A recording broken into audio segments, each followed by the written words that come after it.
Yeah, first of all, I think the advantage is that we have a holistic and sustainable system there in place. For sure, it's autonomous, and that I think is a very good advantage for the smart cities.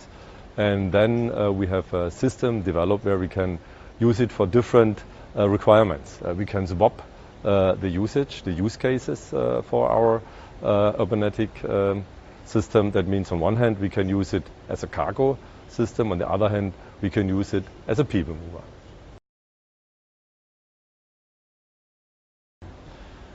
The most important benefit is that on one hand it's a zero emission product, on the other hand it can support the traffic into a smart city in the future to reduce it, because we have this kind of a pay-per-use opportunity as a business case in place with our urbanetic system. I think these are some very important advantages which we can offer with our new product system.